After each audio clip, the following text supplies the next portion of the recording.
জাতীয় নিরাপত্তা উপদেষ্টা খলিলুর রহমানের ভাষ্য অনুযায়ী অন্তর্বর্তীকালীন সরকারের মেয়াদের শেষ দিকে এসে বিভিন্ন দেশের সাথে কেনাকাটা সংক্রান্ত আলোচনা ও চুক্তিগুলো কোনো বিচ্ছিন্ন উদ্যোগ নয়, এটি একটি ধারাবাহিক প্রক্রিয়ার অংশ।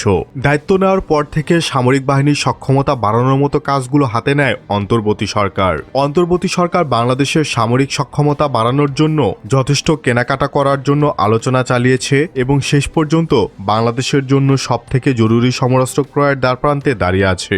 এর মধ্যে উল্লেখযোগ্য প্রতিরক্ষা চুক্তিগুলো সম্পর্কে সংক্ষেপে আলোচনা করছি। নাম্বার 1, চীনের সঙ্গে সরকার পর্যায়ের চুক্তির মাধ্যমে ড্রোন কারখানা স্থাপন। আনুষ্ঠানিকভাবে China electronics technology group corporation সিইটিসি এর সাথে ড্রোন প্রযুক্তি হস্তান্তর চুক্তি স্বাক্ষর করেছে বাংলাদেশ বিমান বাহিনী। এর আওতায় বগুড়ায় কারখানা নির্মাণ করে সিইটিসি এর ডিজাইন করা বিভিন্ন মডেলের ড্রোন উৎপাদন করা হবে। নাম্বার 2, পাকিস্তান থেকে ZF-17 থান্ডার যুদ্ধবিমান ক্রয়। সম্প্রতি সূত্রগুলো বলছে $720 মিলিয়ন বিনিময়ে 12টি ZF-17 ব্লক 3 কিনেছে বাংলাদেশ বিমান বাহিনী। সরকার পাকিস্তান থেকে 12টি ZF-17 ব্লক 3 যুদ্ধবিমান সংগ্রহের উদ্যোগ নিয়েছে। এর জন্য খরচ ধরা হয়েছে $720 মিলিয়ন। বাংলাদেশি মুদ্রায় যা প্রায় 8,856 কোটি টাকা। চীন থেকে জেটেন্সি যুদ্ধবিমান সংগ্রহ।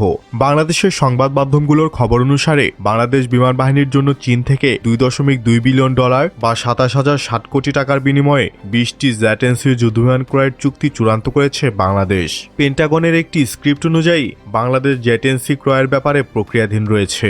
নাম্বার 4, ইউরোফাইটার টাইফুন যুদ্ধবিমান কেনার পরিকল্পনা। ইতালির কাছ থেকে যুদ্ধবিমান ইউরোফাইটার টাইফুন কিনতে যাচ্ছে বাংলাদেশ।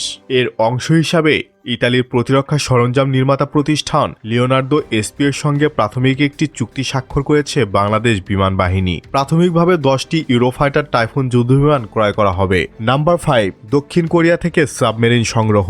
নৌ সক্ষমতা বৃদ্ধির দীর্ঘমেয়াদী পরিকল্পনার অংশ হিসাবে বাংলাদেশ সরকার উন্নত সাবমেরিন সংগ্রহের লক্ষ্যে দক্ষিণ কোরিয়ার সঙ্গে আলোচনা চালিয়ে যাচ্ছে।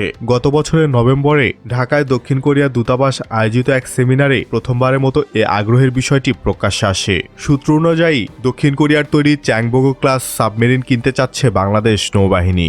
নাম্বার 6, তুরস্ক থেকে T-129 অ্যাটাক হেলিকপ্টার ক্রয়। বিমান বাহিনীর সক্ষমতা বাড়াতে তুরস্কের অ্যারোস্পেস ইন্ডাস্ট্রি থেকে 6টি অত্যাধুনিক T-129 অ্যাটাক হেলিকপ্টার ক্রয়ের প্রক্রিয়া চূড়ান্ত পর্যায়ে রয়েছে, যা আনুমানিক মূল্য $600 মিলিয়ন।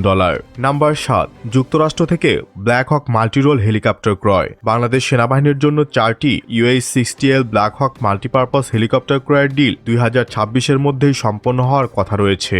নাম্বার 8, 650 কোটি টাকা ব্যয়ে নৌবাহিনীর যুদ্ধজাহাজ PNS খালিদ বিন ওয়ালিদের সক্ষমতা বৃদ্ধির কাজ। বানৌজা খালিদ বিন ওয়ালিদের সার্বিক সক্ষমতা বাড়াতে 650 কোটি টাকা ব্যয়ে একটি বড় ধরনের আপগ্রেডেশন কার্যক্রম হাতে নেওয়া হয়েছে। এই আধুনিকায়ন কাজটি সরকারি পর্যায়ে গভর্নমেন্ট টু গভর্নমেন্ট G2G পদ্ধতিতে সম্পন্ন হবে, যেখানে তুরস্ক সরকার অথবা তুরস্ক সরকারের মনোনীত কোনো সংস্থা আপগ্রেডেশন কার্যক্রম বাস্তবায়ন করবে।